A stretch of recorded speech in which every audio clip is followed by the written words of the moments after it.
Alright. Time for what is, in my opinion, the hardest chapter in the game. I just think I should have a central role.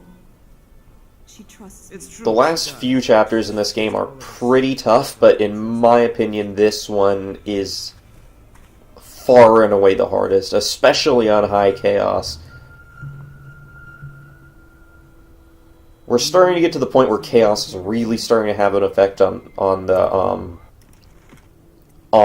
overall structure of these missions. The last mission changed a little bit, with low chaos as opposed to high chaos, but this mission changes quite a bit, actually. So you see we bought a crossbow bolt upgrade and a whole bunch of extra crossbow bolts, and we're also buying gun upgrades, and the reason why is because river crusts are a pain in the ass. That's basically the only reason. We don't really need the crossbow, obviously, because we're doing all of our takedowns non-lethally. But the crossbow and the pistol will allow us to really, really easily take down river crusts, and there are a plethora of river crusts in this mission. Samuel, you move like you've been drinking. Did the poison work its magic? Is he dead? It better have worked. It cost me a month's profit. Yes, sir. What a betrayal. I bet a lot of people probably saw this coming. Remember, we need the body. If we come forward with the corpse of the man who murdered the Empress, we'll be greeted as heroes. Yes, it'll grant us legitimacy. We'll be the men who rescued. But yep, Havelock, Pendleton, and Martin all betrayed us. We'll see to the body. Which gives us, well, I suppose it is a good thing, because it gives us 3 more pretty awesome chapters, if you ask me. The Flooded District. I'm sorry, something terrible, Corvo. The Flooded District is probably my least favorite chapter in the game, but it's still good. It still has its fun moments. It still has its unique moments. I've got to ship out myself before they find out I've gone against their wishes. Snakes. They'll want to do the same to me as soon as I've outlived my uses. Poor Samuel. I really like Samuel. Find your way out of this cursed city. Probably one of the more interesting characters in this game.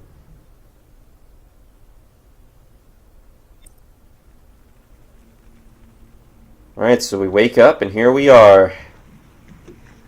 I'm really not a fan of the Flooded District just as an area. It's very sort of, it's like basically a crumbly ruins sort of area. It's kind of difficult to navigate because everything is falling apart and broken.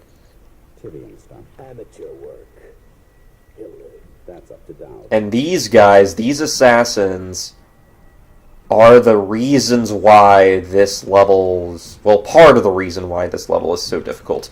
The difficulty in this level actually comes in spurts, I guess. Most of the level is just kind of medium difficulty, but there are just a couple of parts. There are 3 parts in the level that I consider to be huge difficulty spikes. One at the very beginning, one kind of right before the middle, and one towards the end.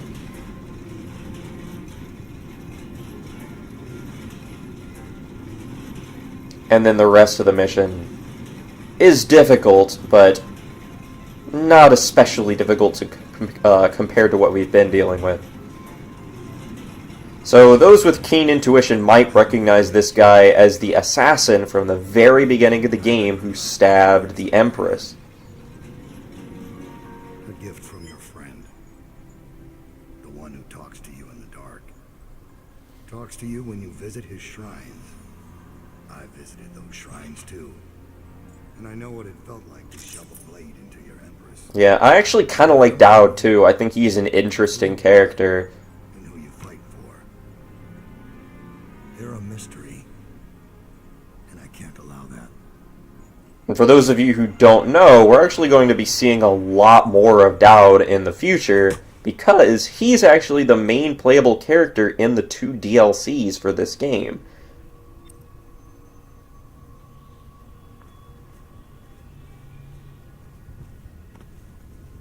Here you are at last, in a ruined and drowning world, held captive by the man who killed your empress, the assassin Dowd.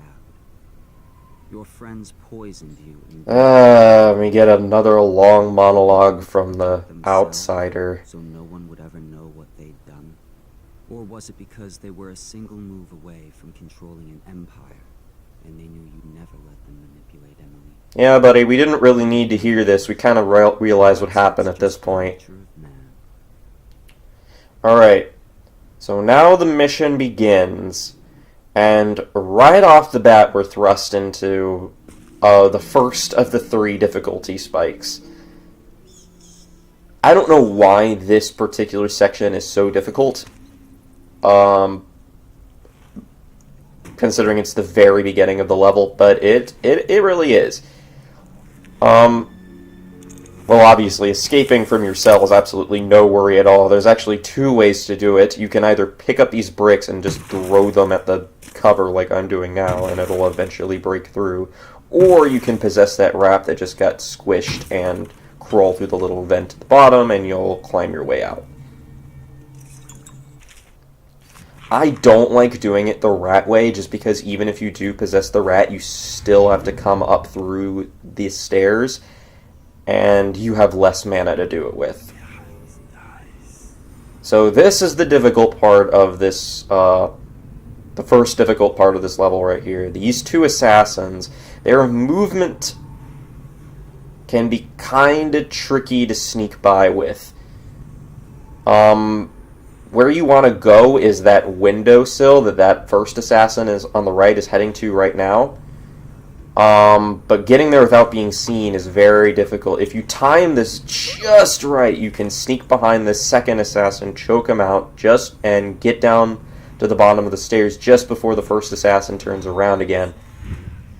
I like to hide his body in the cell right here. The big problem with these assassins, if you remember these assassins from the Golden Cat House of Pleasure mission, you remember that these assassins are a complete pain in the ass. And that hasn't changed now, and this time there are legions of them. We're going to have to deal with a lot of assassins in this mission. These are just the first 2. And again, like I said in that mission, the reason why these assassins are such a pain is because they tend to stick to higher ground, which makes it easier for them to see you, number 1. And also, they teleport around a lot. And they do it kinda sorta randomly, so it can be very difficult to hide bodies from them.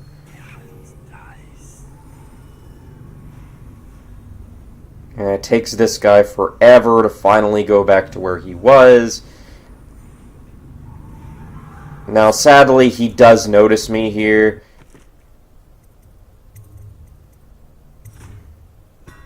And I just figure, why not? I'll start back from the beginning of the mission and redo that. So you see, it's very easy to get caught by those 2 assassins.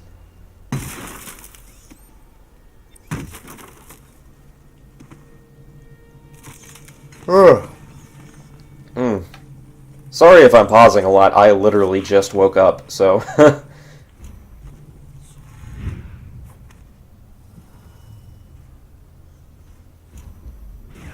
Alright, as you can see that optional objective that just popped up on the screen there, you probably remember from that opening cutscene, Dowd took all of our gear and then tossed it into basically an abandoned factory in the flooded district, and one of our optional objectives in this mission is to get it back. You don't have to do it, you can just play through the rest of the game without your gear, but it's quite a bit harder, so we actually are going to go get that, even though it takes us way out of our way and it makes the mission a lot longer. So yeah, I know I'm making it look like taking out this first assassin is no big thing, but the timing can be kind of finicky sometimes, especially because that first assassin, he can be kind of iffy in his movement sometimes. Sometimes he turns around way sooner than I expect him to.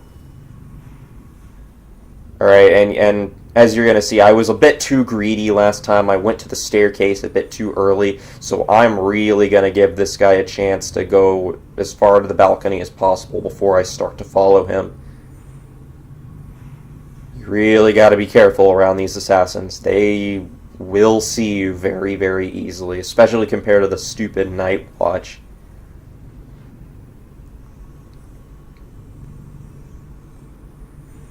Sadly, this does take a little while. We waste a lot of time here, but it's okay. To be perfectly honest, this mission isn't as long as I initially thought it was. I really thought that this mission was crazy long, especially when I first played through this game. I guess that's just because I played through this game on high chaos, and on... Holy crap, on high chaos, this level is so hard. This level is just completely ridiculous on high chaos. Alright, there are no more assassins in this area in particular, so you don't have to worry about hiding that other body. So once you do take out those two assassins, that's the first difficulty spike cleared out right there. Next, we're going to head over this way. Now, getting through this next part, I'm not sure if there's a better way to do this. But this is the safest way to do this that I could figure out. So you want to blink to this street light, and then as quickly as possible, blink your way over here. But don't jump down onto the street just yet, because as you can see, there's a Weeper right there. Instead, you want to possess one of these rats that's right next to the dumpster. And the timing here is a bit close, but if you're quick and you time it just right, you can actually sneak past all of these Weepers and make it to the door as a rat. And once you get here, you can just head straight through the door.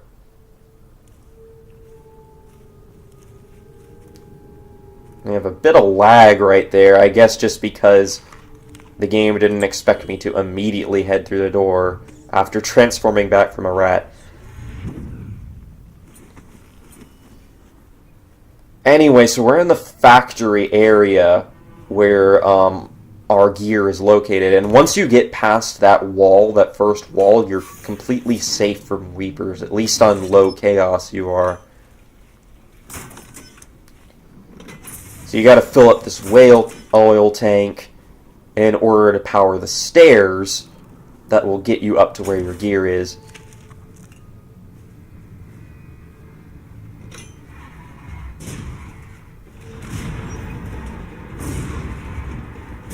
I don't know what I'm looking around for here, just a little bit extra money, I guess. I don't know why those rats don't attack me. They ran right for me, but I guess they're just not interested.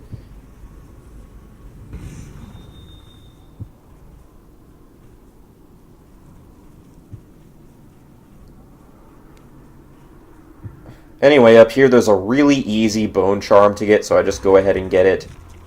At this point, though, you don't really need bone charms. At this point, if you probably have everything that you need. I have one extra bone charm slot, so I just figured, I'll fill it now.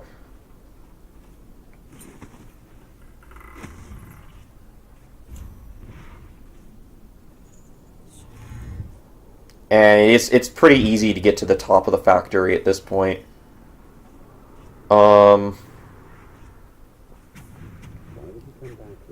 Alright, be a little bit careful right here. There are two assassins that are just going to talk to each other for a bit. It might be tempting to go in there and try and figure out a way to take them out, but it's actually not worth it at all. If you just give them time to finish their conversation, they will eventually teleport away. Just like that. Alright, so now we're into the factory itself. There's a bit of money in here that I go ahead and try and grab. You don't have to, obviously, but money always helps, so why not? You need to fill another whale oil tank in order to lower the bridge. That will drop you down to where your gear is, though. So just stick that in here, and then while the bridge is lowering, I like to come over here and grab a bit more money.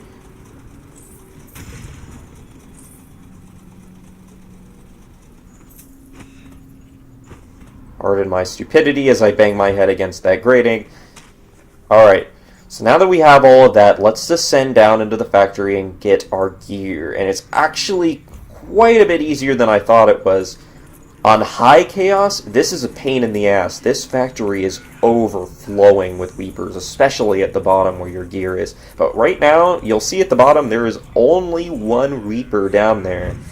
And it's actually someone we might recognize. You'll see in just a second who it is.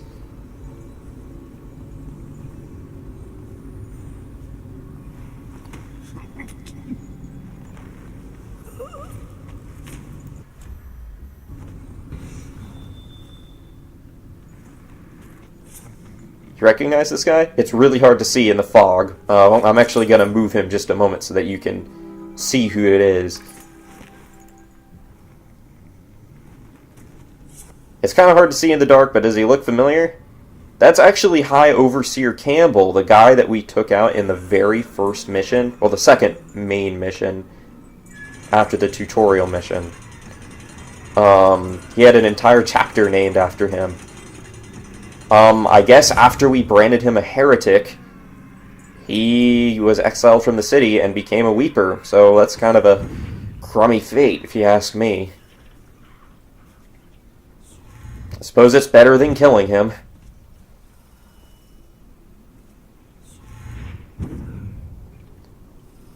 Anyway, making our escape from this area is pretty easy. Be a little bit careful with this courtyard that we're passing over right now, because there are a bunch of weepers down in there. Other than that, we don't have to worry too much. This Overseer is still alive, but he can't actually see you, so don't worry about him. He'll die in a couple seconds anyway. Okay, we're coming up to the second big difficulty spike. And for the life of me, I could not come up with a really safe way through this area. I'm sure there is one that I was just too stupid to realize, but for the life of me, these assassins are just such a pain in the ass. Okay, so as soon as you open that gate, an assassin will appear. He'll notice the noise, and he'll come to investigate. So he'll be walking through this door in a couple of seconds, and we're just going to sleep dart him. You technically can sneak past this assassin if you're willing to wait long enough and be patient, but you absolutely have to take out at least one of the assassins in this area, because all of the assassins in this area in particular have the key to the next area. So you have to at least take out or pickpocket one of them. Alright, so here's the big difficulty spike. Once you get close enough to this ledge, a whole bunch of assassins will spawn in this area. I just sleep darted one to make my getaway easier, but there's at least 3 or 4 more on the rooftops. It's very, very difficult to sneak by them without being noticed. And the way I figured out to get out of here is just to use time stop to give myself a bit more leeway, and it kind of works. You see, I just tried sprinting for the door. I should have just blinked, because they do notice me, but they don't actually see me, so I'm actually in the clear. I have no idea if that's the best way through that area or not. I did not want to waste sleep darts taking out all of those assassins, so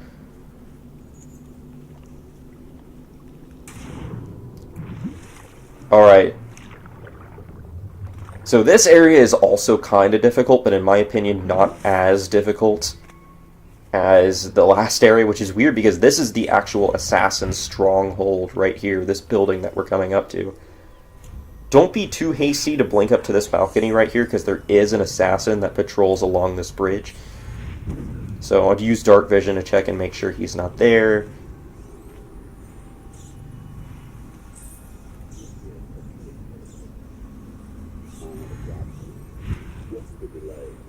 Alright. Now, I like to take out these 2 assassins also, just to give myself a bit of leeway in this this room, because we are going to be coming back to this room once we deal with Dowd.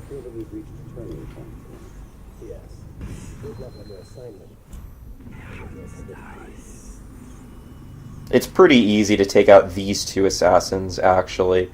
That first one is going to walk down that way, and then this one is just going to face the doorway. You can just choke him out. There is a third assassin that likes to patrol down this hallway. I just figured, screw it. If he finds the bodies, it's not a big deal to me. I sleep dart the second assassin because I don't want to wait for him to find his way to a spot where I can choke him out. Actually, hiding the two assassins in this little hidey hole actually kind of does wonders in terms of hiding them from patrolling guards. I don't think any guards actually go in there and find them. Maybe they do, but eh.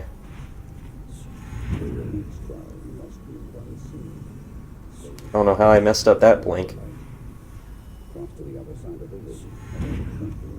Anyway, those two assassins are really easy to sneak past. Don't even bother dealing with them.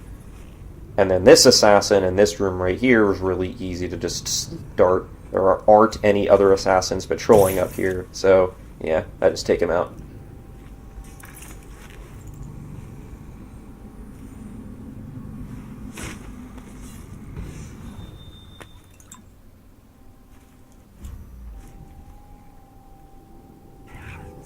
Alright, so here is Dowd's chamber.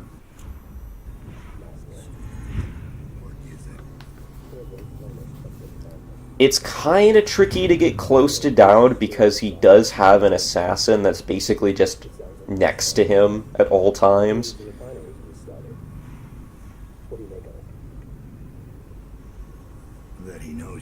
But, it's actually kind of surprising how unattentive he is.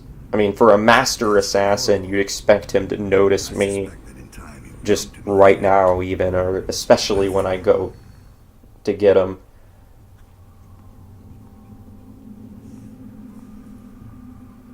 So, dealing with Dowd non-lethally, you actually don't have to knock him unconscious at all. All you really have to do to beat him non-lethally is just to take the key on his desk and pickpocket his pouch.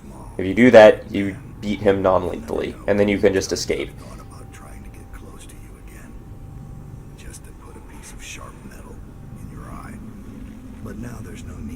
So once he walks to the other side, you see he's just going to pace because he's recording an audiograph. Once he paces to that spot right there, it's really easy to steal both the key and the pouch. And then you're just going to want to wait for him to pace back to the other side, and then you can make your clean getaway. I use time stop and blink.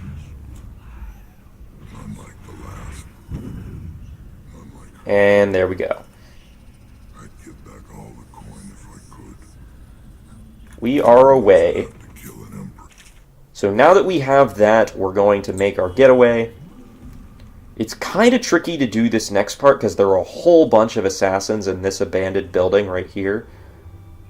I actually prefer to go down from the lower route. That window right there across from that balcony is where we're going. But you see we can't quite blink there right now. I actually think that the lower route is a bit easier this time around than the higher route because there are a lot of walls, there's a lot of cover that we can use.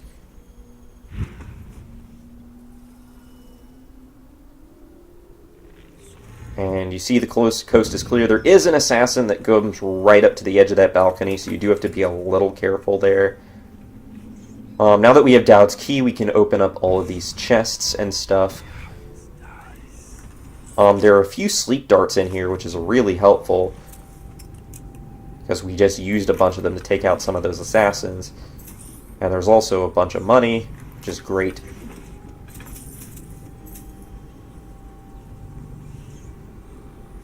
Now, like I said, there is another assassin that likes to patrol, but I just figure screw him, I won't worry about him. We're done with this area anyway. We're going down into the sewers now.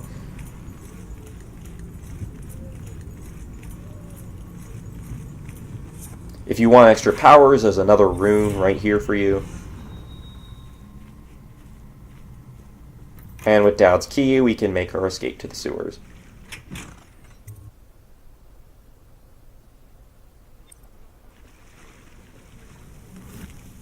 Alright, so this next area is not quite so bad in terms of difficulty. I used to think this area was really hard. On my first playthrough, on my High Chaos playthrough, I spent a lot of time in this area. I don't really know why, because once I figured out an easy way through this area, it's as you're going to see, it's really easy and really quick. So, the main problem area for me is this upcoming courtyard with 3 tall boys patrolling. You hear them stomping around right now. They can be very tricky to sneak by if you don't take this left-hand route through these broken, ruined buildings. But if you go this way, it's really, really easy because they don't look up here. This way allows you to completely avoid all enemies. And you can blink up here, disable the wall of light, and then sneak through the door over there. And we're free. That area gave me a lot of trouble. I must have spent at least a half hour on that area alone in my first playthrough. Yeah, as you can see, I was just wasting my time. It's really easy to go through there if you have a good route.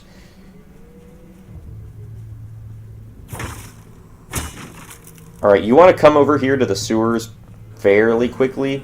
There are a few weepers. You can kind of hear them right now. They're going to run down the street. If you're on the street too long, they will eventually see you. So just get off the street as quickly as possible. It's not a huge worry, but it can happen. So we're heading down into the sewers now, and the sewer is split up into 2 halves, essentially. The first half of the sewer has absolutely no enemies in it that can catch you, so you don't have to worry about getting caught, which is great. You're the mask guy's been taking down all the lords and ladies. No way to escape unless you got the sewer key. Only one place to get that key, and I wouldn't go there. I like to take the gun that's sitting next to this guy. I'm not sure if he does it on low chaos, but in high chaos, if you leave the gun there, he will eventually shoot himself. I know it sounds crazy. And then it run back under the streets. So we come down here to kill it. Slackjaw leading the way. Went bad. I barely crawled out. Yay, we get to see Slackjaw again. Sewer key, though.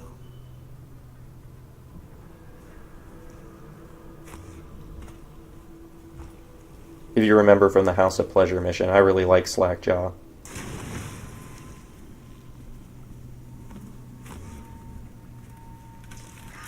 Alright, so now we're coming up to the river crest, so like I said at the beginning of the mission, crossbow bolts and bullets are your way to go. Crossbow bolts before bullets, because bullets just make a lot of noise and can attract unwanted attention.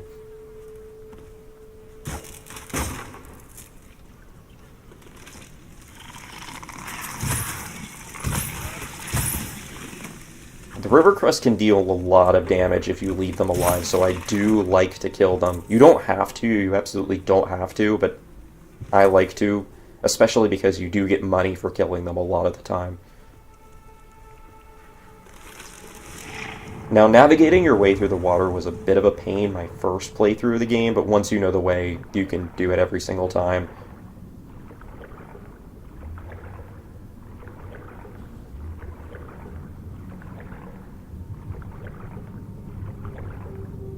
You know you're in the right place once you find the stairs.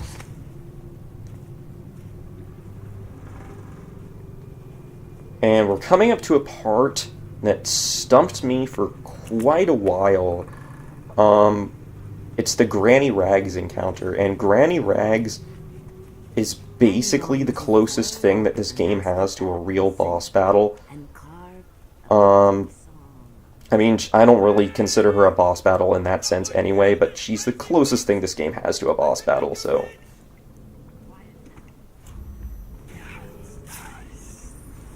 So before we deal with her, we're going to come in here and gather all the money we can. But dealing with her can be kind of a pain sometimes. We actually... Here's the problem with this. You remember I said I like Slackjaw, but we actually have to let him die here. For some reason, I don't know if it's a glitch or what, but you cannot deal with Granny Rags non-lethally. If you try and beat her, if you burn her cameo and then knock her unconscious, it still counts as a kill, I guess because burning her cameo, for some reason, counts as a kill in the logbook. You find your way into such interesting places. But yeah, so sadly, we do have to let Slackjaw die. And what you saw what I did there is I froze time so that Granny doesn't see me when I steal the key from her. And then I just ran for the door and closed the door behind me so that Granny can't teleport into the room, and also so that her rats can't follow me and devour me. Your allies betrayed you. Strange how there's always a little more innocence left to lose. And Dowd, the man who killed the Empress, you had him in the palm of your hand, and you let him walk away. You fascinate me. Oh, well, I'm so glad I fascinate you, outsider. That's really all I wanted in the world. So you can see the area is still foggy, and you hear the little "someone saw you" noise. But Granny Rags won't actually see you if you use Time Stop. It's pretty easy to sneak by her that way. Especially Time Stop level 2. Which is what we've been saving up for this whole time. Although I think actually I did end up not forgetting to spend it and just using Time Stop level 1. But it still works. So this area that we're coming up to, in High Chaos, this is the hardest area of the game right here, in my opinion. This area is so fluking hard in High Chaos because all these people that we're seeing, that we're passing by right now, every single one of them is replaced by a Weeper in High Chaos.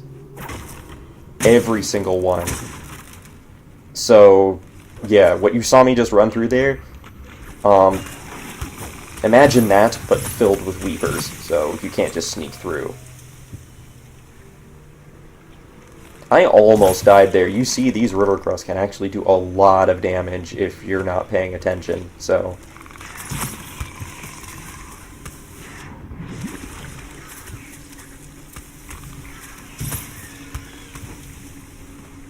Thankfully, crossbow bolts save the day.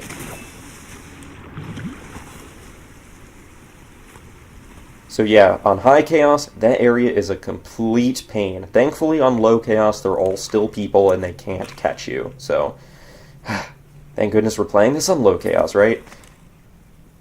Alright, but that's the end of the area. Once you come through here, you'll end up right back in the Hound Pits pub, and that's going to head us straight to the next mission. So I will catch you guys in the next one. Take care.